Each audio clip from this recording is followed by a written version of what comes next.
नमस्कार, आप देख रहे हैं के न्यूज इंडिया। मैं हूं आपके साथ गरिमा वाजपेयी। खबर उत्तर प्रदेश की शुरुआत करते हैं। इससे पहले एक नजर आज की बड़ी खबरों पर।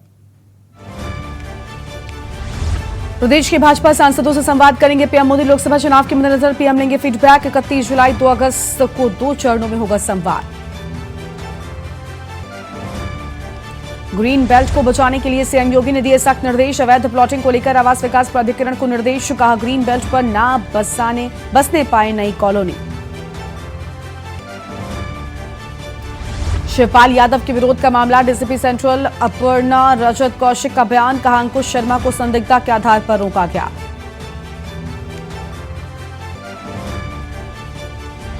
लोकसभा चुनाव को लेकर कांग्रेस की तैयारी। यूपी में किसी एक सीट से चुनाव लड़ सकती हैं प्रियंका गांधी। सोनिया को लेकर सस्पेंस बरकरार।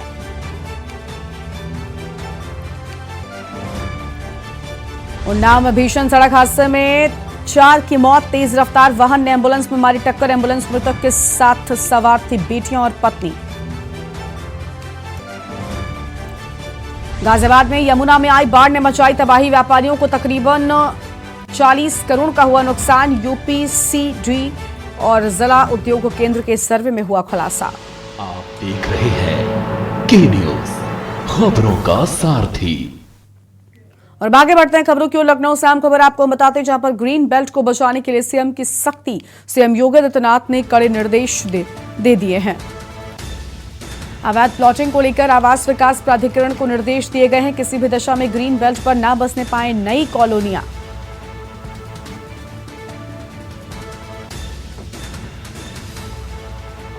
किसी भी दशा में नई कॉलोनी न बसने पाए।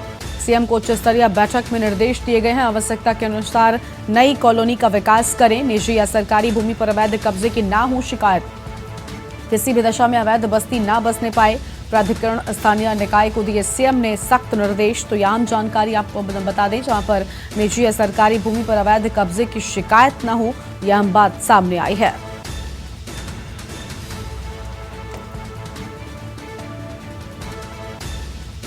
तो यह हम जानकारी आपको हम बता रहे हैं।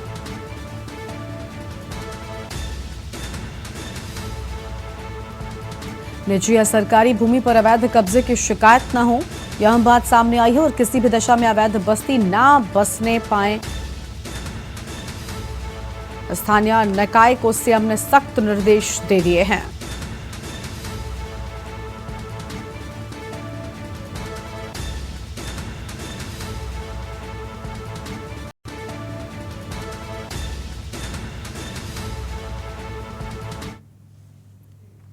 अगली खबर लखनऊ से है, जहां पर या सकीना या अब्बास की गूंज भेदी सदाओं से गूंजी राजधानी। गमजदा माहौल में निकला अलम फातेह ए फुरात। दरिया वाली मस्जिद से निकला अलम फातेह ए फुरात। जुलूस के निकलने से पहले मौलाना ने मजलिस पढ़ी। जुलूस के आगे हाथों में मशाले लिए निकले नन्हे अजादार। नमाखों से अपने इमाम को पुरसा देने पहुंचे हैं अजादार। और हजारों अजादार इमाम को देने पहुंचे पुरसा। अलम का बोसा लेने के लिए अजादारों की होड़ रही है। महिलाएं, बुजुर्ग और नन्हे बच्चे नंगे पैर जुलूस में शामिल हुए हैं। जुलूस में सोमवार हजरत अब्बास की शहादत को याद किया गया और हजारों अजादार इमाम को पुरसा देने के लिए पहुंचे। या सकीना या अब्बास की सदाओं से गूंजा पूरा लखनऊ। अलम का बोसा लेने के लिए अजादारों की भी होड़ रही है और महिलाएं, बुजुर्ग व नन्हे बच्चे नंगे पैर जुलूस में शामिल हुए हैं।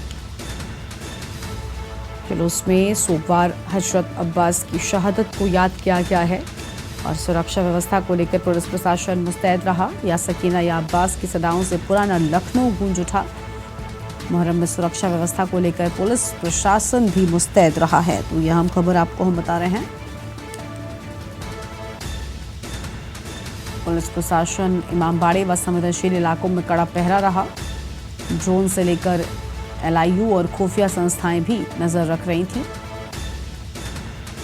तो यह हम खबर आपको हम बता रहे हैं, जहां पर ड्रोन से लेकर एलआईयू और खुफिया संस्थाएं भी रख रही थी नजर। और फिलहाल यह हम जानकारी आपको हम बता दें।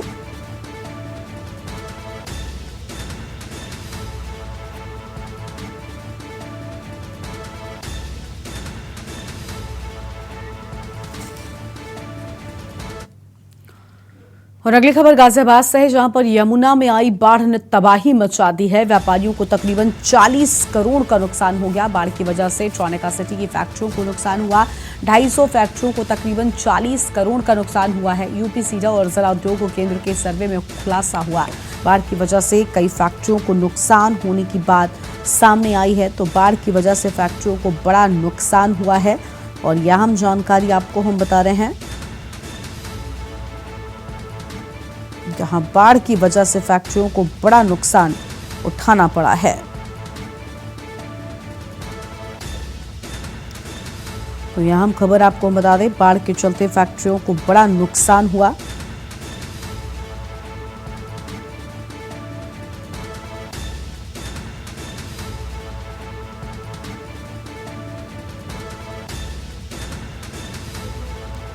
तो यहाँ हम जानकारी, और व्यापारियों को तकरीबन 40 करोड़ का नुकसान हुआ। कई फैक्ट्रियों में बाढ़ के पानी भर जाने से मशीनें भी खराब हो गई हैं।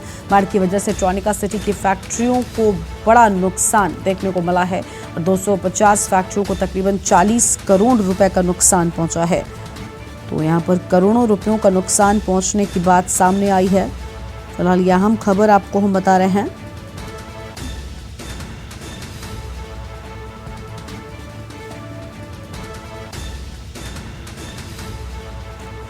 तो यहाँ हम जानकारी, जहाँ पर करोड़ों रुपयों का नुकसान हुआ है। बारिश के चलते यहाँ पर फैक्ट्रियों को बड़ा नुकसान हुआ। फिलहाल यह हम जानकारी आपको हम बता दें। गाजियाबाद से खबर, यमुना में आई बाढ़ ने भारी तबाही मचाई है। तो यमुना में आई बाढ़ ने मचाई बड़ी तबाही। व्यापारियों को तकरीबन 40 करोड़ का नुकसान हुआ है। फिलहाल यहाँ हम जानकारी आपको बता दें। और बाढ़ की वजह से ट्रोनिका सिटी की फैक्ट्रियों को नुकसान होने की बात सामने आई है। तो बाढ़ की वजह से ट्रोनिका सिटी की फैक्ट्रियों को नुकसान हुआ। 250 फैक्ट्रियों को तकरीबन 40 करोड़ का नुकसान हुआ है। फिलहाल यहाँ हम जानकारी आपको हम बता रहे हैं। बाढ़ की वजह से ट्रोनिका सिटी की फैक्ट्रियों की मशीनें खराब हो गई हैं। बाढ़ का पानी भर जाने से मशीनें खराब हुई। 250 फैक्ट्रियों की तकरीबन 40 करोड़ का नुकसान होने की बात सामने आई है। तो 250 फैक्ट्रियों को तकरीबन यहाँ पर 40 करोड़ का नुकसान हो गया। कई फैक्ट्रियों में बाढ़ का पानी भर जाने से मशीनें पूरी तरीके से यहाँ पर खराब हो गई हैं। तो यहाँ हम जानकारी आपको हम बता रहे हैं। और व्यापारियों को तकरीबन 40 करोड़ का नुकसान हुआ। तो फिलहाल यहाँ हम जानकारी आपको हम बता दें। और बाढ़ की वजह से ट्रोनिका सिटी की फैक्ट्रियों को नुकसान हुआ है। तो बाढ़ की वजह से ट्रोनिका सिटी की फैक्ट्रियों को नुकसान हो गया और 250 फैक्ट्रियों में करीब 40 करोड़ का नुकसान बताया जा रहा है। तो यहाँ जानकारी आपको हम बता रहे हैं, जहाँ पर बड़ा नुकसान इस भारी बाढ़ के चलते फैक्ट्रियों को उठाना पड़ा है। और यूपी सीडा और जिला उद्योग केंद्र के सर्वे में इसका खुलासा भी हुआ है। तो सर्वे में हुआ ये खुलासा, जहां पर बड़ा नुकसान उठाना पड़ा है फैक्ट्रियों को। भारी बाढ़ के चलते बड़ा नुकसान हुआ है। और हमारे साथ इसी खबर पर एक अपडेट के साथ जयवीर मावी जुड़ चुके हैं। जयवीर, भारी बारिश ने एक तरफ लोगों की मुसीबत बढ़ाई थी, लेकिन बाढ़ से अब और ज़्यादा परेशान हो गए हैं लोग। जो फैक्ट्रियां थी उनमें भी पानी भर गया और इसी बाढ़ के पानी के चलते फैक्ट्रियों की मशीनें, बताया जा रहा है 250 फैक्ट्रियों में लगभग 40 करोड़ से ज़्यादा का नुकसान हो गया। जयवीर जी देखिए, आपको बता दें कि जिस तरह से जमुना जी का जब पानी जल स्तर बढ़ा और उससे जो बाढ़ आई थी, तो ट्रोनिका सिटी क्षेत्र जो औद्योगिक क्षेत्र के रूप में जाना जाता है, जहाँ पर यूपी सीडा द्वारा तमाम इंडस्ट्रीज प्लॉट बनाए गए थे, जिसमें तमाम फैक्ट्रियां हैं। उन फैक्ट्रियों में के अंदर जो गोदाम थे, जो फैक्ट्रियां थी, उनमें पानी भर गया, जिसमें करोड़ों रुपए की जो मशीनें थी, जो सामान रखा हुआ था, वो खराब हो गया। लगभग 40 करोड़ रुपए का अभी तक अनुमान लगाया जा रहा है कि इतना नुकसान व्यापारियों का हो चुका है, जिसको लेकर खतौली विधायक मदन भैया ने भी उत्तर प्रदेश के मुखिया योगी आदित्यनाथ जी को चिट्ठी लिखी है कि जो व्यापारी हैं, जो पलायन की तरफ हो जा रहे हैं, व्यापारियों का साफ तौर पर कहना है कि इतने बड़े नुकसान की भरपाई करना संभव नहीं है। सरकार द्वारा उन्हें मदद दी जाए, जिसको लेकर व्यापारियों ने भी चिट्ठियां लिखी हैं और व्यापारी लगातार सहयोग की मांग कर रहे हैं। तो कहीं ना कहीं जिस तरह से बाढ़ का जो नुकसान है, हालांकि अब उसका आकलन होना शुरू हुआ है, क्योंकि धीरे धीरे जिस तरह जल स्तर घट रहा है और पानी फैक्ट्रियों से बाहर जा रहा है, तो फैक्ट्री मालिक अब अपनी फैक्ट्री में पहुंच रहे हैं और उस नुकसान को देखकर जो फैक्ट्री संचालक हैं, कहीं ना कहीं मानसिक और आर्थिक दबाव में है, जिसको लेकर लगातार जो उद्योगपति हैं वो लगातार क्षेत्रीय नेताओं से ऐसी जगह पर मिल रहे हैं और सरकार से सहयोग की मांग कर रहे हैं। तो देखना होगा कि अब बिल्कुल। सरकार की अगली नीति क्या हो। बिल्कुल जयवीर बने रहेगा हमारे साथ में, हम आगे भी आपके पास लौटेंगे। तो याम खबर जहां पर 250 फैक्ट्रियों को तकरीबन 40 करोड़ से ज्यादा का नुकसान हो गया है इस भारी बारिश के चलते और बाढ़ के चलते। लोगों की फैक्ट्रियों की मशीनें खराब हो गई और लोगों को बड़ा नुकसान भी उठाना पड़ा है। तो यह हम खबर आपको हम बता दें जहां पर लोगों का बड़ा नुकसान हुआ है। इस भारी बारिश ने लोगों की मुसीबतें खूब बढ़ाई है और बाढ़ का पानी लोगों की फैक्ट्रियों में घुस गया, जिसके चलते लोगों की मशीनें खराब हो गई हैं। और अगली खबर भी गाजियाबाद से है जहां पर व्यापारियों को जीएसटी विभाग का झटका लगा है। पुराने लेन देन पर व्यापारियों को झटका लगा है, आम जानकारी आपको बता दें। और तकरीबन 6 साल पुराने लेन देन पर नोटिस की बात सामने आई है। 18,000 व्यापारियों को नोटिस भेजा गया। व्यापारियों की तरफ से जीएसटी रिटर्न में गड़बड़ी मिली है। व्यापारियों को ऑनलाइन देना होगा नोटिस का जवाब, साथ ही व्यापारियों को जमा करने होंगे दस्तावेज। तो साथ ही व्यापारियों को दस्तावेज जमा करने होंगे। 18,000 व्यापारियों को नोटिस भेजे जाने की बात सामने आई है। तो व्यापारियों को नोटिस भेजे जाने की बात सामने आई है। फिलहाल यह अहम जानकारी आपको हम बता रहे हैं।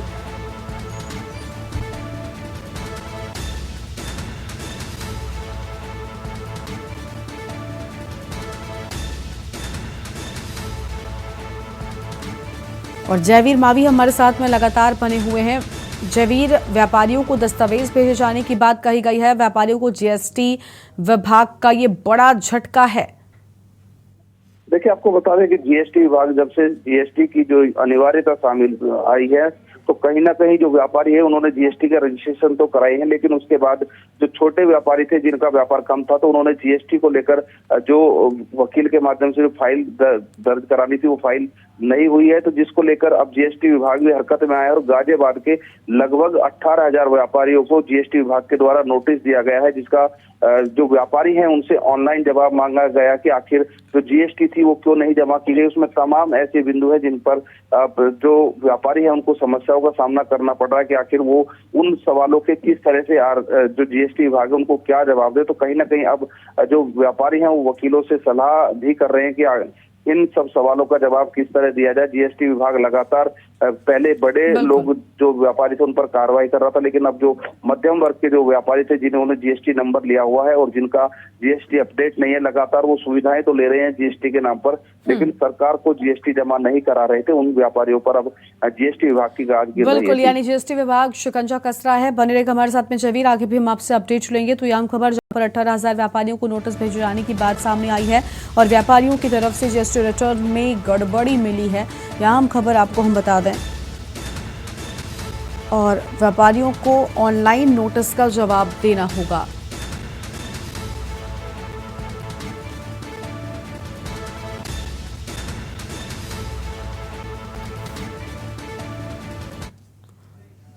और एक ब्रेक के लिए यहां पर रुकते हैं, चल लौटेंगे। आप देख रहे हैं के न्यूज, खबरों का सारथी। ब्रेक के बाद आप सभी का स्वागत है। गाजियाबाद से आम खबर आपको हम बताते हैं जहां पर पुलिस साइबर ठगी का शिकार हुई है। थाने में तैनात दरोगा से 5,000 रुपए की ठगी हुई।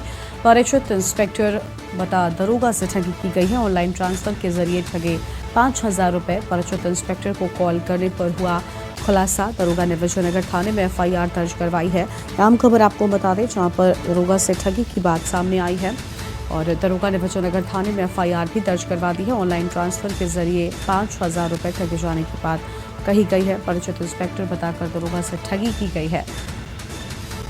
तो दरोगा से ठगी हुई और ऑनलाइन ट्रांसफर के जरिए 5,000 रुपए ठगे गए हैं। तो ऑनलाइन ट्रांसफर के जरिए 5,000 रुपए ठगे जाने के बाद जयवीर मावी हमारे साथ में लगातार बने हुए हैं। जयवीर, यहाँ पर ऑनलाइन ठगी का मामला सामने आया है और अब पूरे मामले में एफआईआर भी दर्ज हो गई है। देखिए, आपको बता दें कि गाजियाबाद पुलिस में सब इंस्पेक्टर के पद पर तैनात एक जो दरोगा हैं, जो सब इंस्पेक्टर है, उनसे ऑनलाइन ठगी की गई है।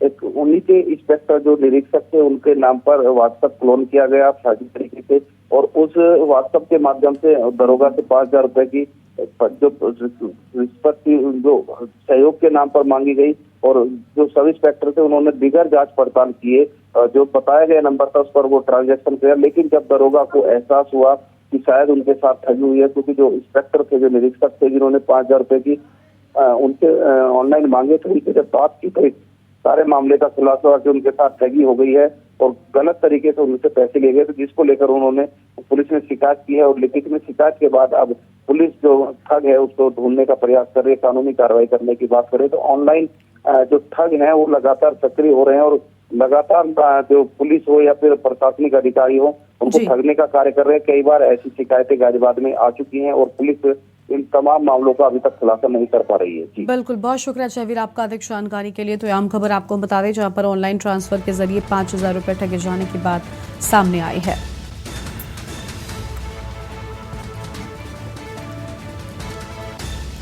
ऑनलाइन ट्रांसफर के जरिए 5,000 रुपए ठगे गए हैं। फिलहाल ये बड़ी जानकारी आपको बता दें और पूरे मामले में एफआईआर दर्ज हो गई है। परिचित इंस्पेक्टर को कॉल करने पर खुलासा हुआ है। पूरी घटना का खुलासा परिचित इंस्पेक्टर को कॉल करने पर हुआ है।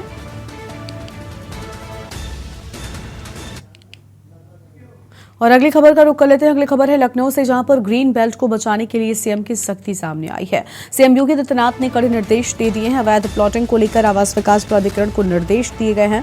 फिलहाल ये आम खबर आपको बता दें। और बेल्ट पर ना बसने पाए नई कॉलोनी, सीएम को उच्च स्तरीय बैठक के निर्देश दिए गए। आवश्यकता के अनुसार नई कॉलोनी का लेकर यह अहम बातें सामने आई हैं। ग्रीन बेल्ट पर नई कॉलोनी ना बसने पाए, निजी या फिर सरकारी भूमि पर अवैध कब्जे की ना हो शिकायत, किसी भी दशा में अवैध बस्ती ना बसने पाए। स्थानीय निकाय को सीएम ने सख्त निर्देश दे दिए हैं। तो आवश्यकता के अनुसार नई कॉलोनी का विकास करें। आवश्यकता के अनुसार ही नई कॉलोनी का विकास करने की बात यहाँ पर सामने आई है। तो फिलहाल ये बड़ी जानकारी आपको हम बता रहे हैं। यह अहम खबर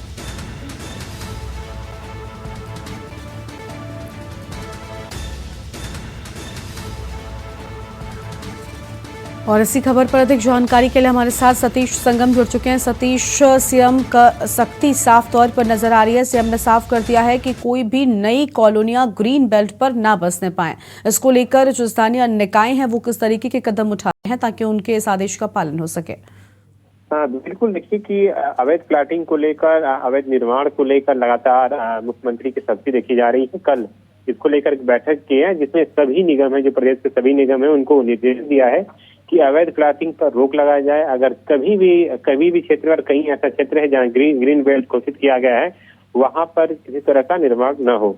तो साफ संदेश है, क्योंकि ग्रीन इको को लेकर जिस तरह से काम किया जा रहा है, पर्यावरण को लेकर काम किया जाए, या ऐसे बेल्ट जो अवैध तरीके से निर्माण किए जा रहे हैं, अगर प्लाटिंग को देखा जाए, या फिर ऐसी जगहों पर जो एक तरह से हाई वोल्टेज के तौर पे देखा जाए तो वहां पर किसी तरह का अवैध निर्माण किया जा रहा है, तो उस पर कहीं की सख्ती की जा रही है। इसको लेकर न केवल निर्देश दिया है बल्कि कार्रवाई भी हुई है। पिछले समय में आप देखें कि तमाम तरह के जो प्राधिकरण विभाग है अलग अलग डिस्ट्रिक्ट के, वो अपने क्षेत्र में काम कर रहे हैं। अगर बात करें लखनऊ की, तो लखनऊ में प्राधिकरण विभाग ने भी पिछले एक सप्ताह के अंदर में कई ऐसे अवैध प्लाटिंग को ध्वस्त करने का काम किया है। और न केवल ध्वस्त करने का काम किया है बल्कि उस पर सख्ती भी पेश किया और कहीं न कहीं इसका असर भी देखा जा रहा है। और यही वजह है कि लंबे समय से मुख्यमंत्री योगी आदित्यनाथ जो अधिकारी हैं उनके साथ बैठक किए हैं। कल मुख्यमंत्री आवास पर एक बैठक हुई थी जिसको लेकर सख्ती पेश किया और निर्देशित भी किया है कि ग्रीन बेल्ट है उसके क्षेत्र में अवैध प्लाटिंग या एक तरह से अवैध निर्माण न हो। जी शुक्रिया आपका सतीश अधिक जानकारी के लिए। तो आम खबर आपको बता दें, जहां पर ग्रीन बेल्ट पर नई कॉलोनियां ना बसने पाए, इसको लेकर मुख्यमंत्री ने सख्त निर्देश दे दिए हैं। अवैध प्लॉटिंग को लेकर प्राधिकरण को यह बातें कही गई हैं और किसी भी दशा में ग्रीन बेल्ट पर नई कॉलोनी ना बसने पाए, ये साफ कर दिया गया है।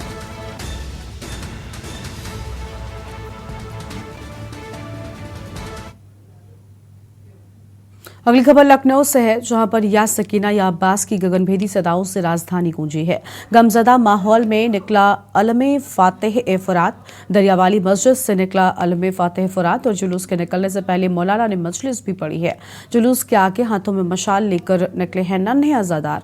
नमाखों से अपने इमाम को पुरसा देने के लिए अज़ादार पहुंचे और हजारों अज़ादार इमाम को पुरसा देने के लिए पहुंचे हैं। अलम का बूसा लेने के लिए अज़ादारों की होड़ नजर आई है। महिलाएं, बुजुर्ग और नन्हे बच्चे नंगे पैर जुलूस में शामिल हुए हैं। जुलूस में सोमवार हजरत अब्बास की शहादत को याद किया गया और या सकीना या अब्बास की सदाओं से गूंजा पुराना लखनऊ। मुहर्रम में सुरक्षा व्यवस्था को लेकर प्रशासन भी मुस्तैद रहा है। इमामबाड़ी और संवेदनशील इलाकों में पुलिस का कड़ा पहरा देखने को मिला है। ड्रोन से लेकर LRU और खुफिया संस्थाएं भी नजर रख रही थी। तो ड्रोन से यहाँ पर नजर रखी जा रही थी। यहाँ हम जानकारी आपको हम बता दें, और नमाखों से अपने इमाम को पुरसा देने अज़ादार पहुंचे हैं। यहाँ हम जानकारी आपको हम बता रहे हैं, हजारों अज़ादार इमाम को पुरसा देने पहुंचे हैं और अलम का भूसा लेने के लिए अज़ादारों में होड़ नजर आई है।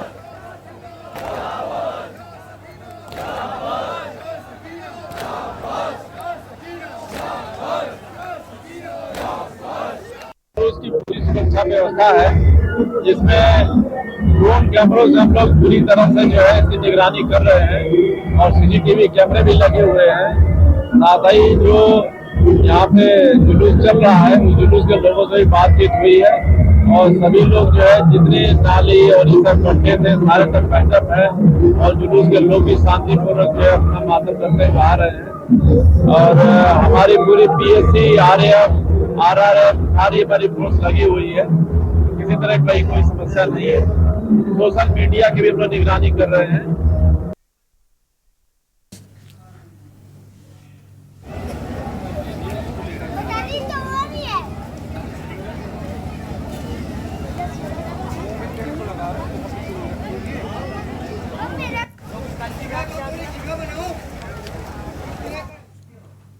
और मेरठ से अगली खबर है, जहां पर थाना ब्रह्मपुरी क्षेत्र में करंट लगने से एक युवक की जान चली गई। मंदिर में सफाई करने गया था युवक, मंदिर के गेट में करंट उतरने से यहां पर हादसा हो गया। करंट लगते ही युवक की मौके पर ही मौत हो गई है।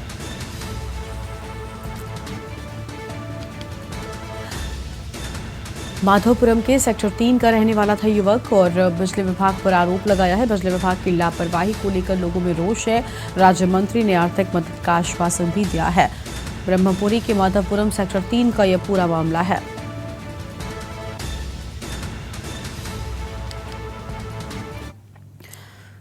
और गाजियाबाद से अगली खबर आपको बता दें, जहां पर 26 पार्षदों के खिलाफ मुकदमा हुआ। पार्षद पद से हो सकती है छुट्टी। 2 दर्जन से अधिक पार्षदों पर पार्षदी जाने का खतरा भी मंडराने लगा है। पार्षदों ने कई तथ्यों को जानकारी छुपाई। नामांकन पत्र के साथ दाखिल किए गए दस्तावेजों में गड़बड़ी सामने आई है और चुनाव के दौरान गलत सूचनाएं देने वाले पार्षदों की अब शामत आई है।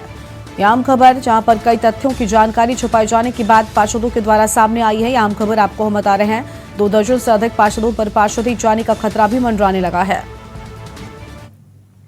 मेरठ से अगली खबर है, जहां पर मेडा VC अभिषेक पांडे का बड़ा कदम, भ्रष्टाचार को रोकने के लिए कदम उठाया है। QR कोड और बॉडी कैमरे से लैस होंगे मेडा के प्रवर्तन कर्मी।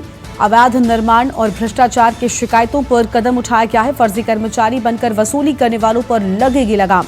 QR कोड स्कैन कर फर्जी और असली का पता लगाया जा सकेगा। मेडा का फर्जी कर्मचारी बन उगाही करने का निकाला हल। बॉडी कैमरे से प्रवर्तन कर्मी की हर गतिविधि होगी रिकॉर्ड। शून्य भ्रष्टाचार वाला संस्थान बनाने की दिशा में ये कदम उठाया गया है। QR कोड स्कैन कर फर्जी और असली का पता आप लगा सकेंगे। तो फिलहाल ये बड़ी जानकारी आपको हम बता रहे हैं, जहां पर मेडा का फर्जी कर्मचारी बन उगाही करने का हल निकाल लिया गया है।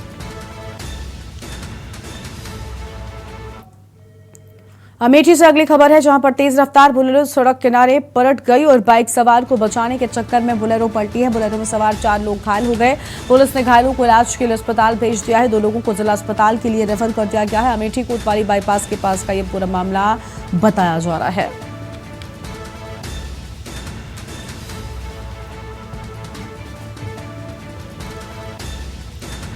पुलिस ने घर वालों को इलाज के अस्पताल पुलिस ने घायलों को इलाज के लिए अस्पताल में भेजा है और बोलेरो में सवार 4 लोग घायल हो गए हैं। पुलिस ने घायलों को इलाज के लिए अस्पताल भेजा है। फिलहाल यह अहम खबर आपको हम बता दें, 2 लोगों को जिला अस्पताल के लिए रेफर कर दिया गया है।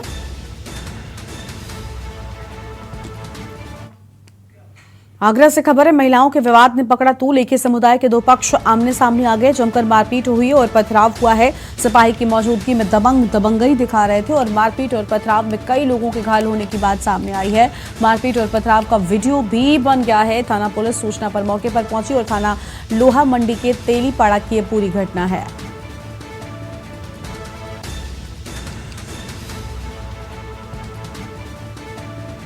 तो मारपीट और पथराव में कई लोगों के घायल होने की बात सामने आई है।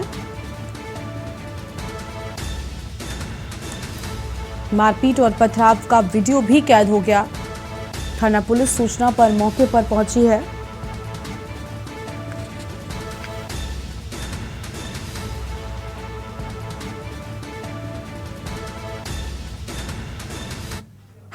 और अगली खबर लखनऊ से आपको हम बताते हैं, जहां पर पुलिस ने चेकिंग के दौरान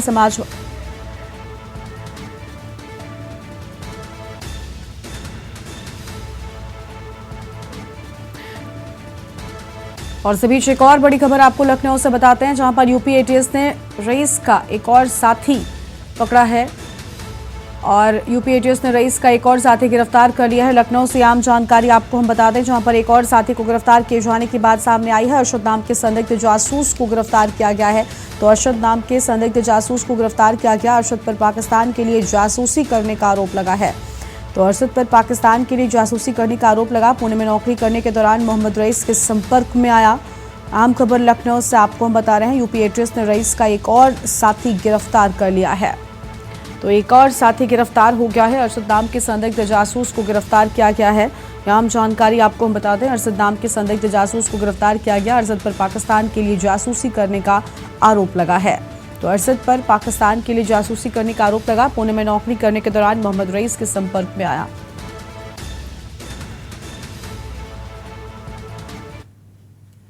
और इस बुलेटिन में फिलहाल इतना ही। आप देखते रहिए के न्यूज़ इंडिया। नमस्कार।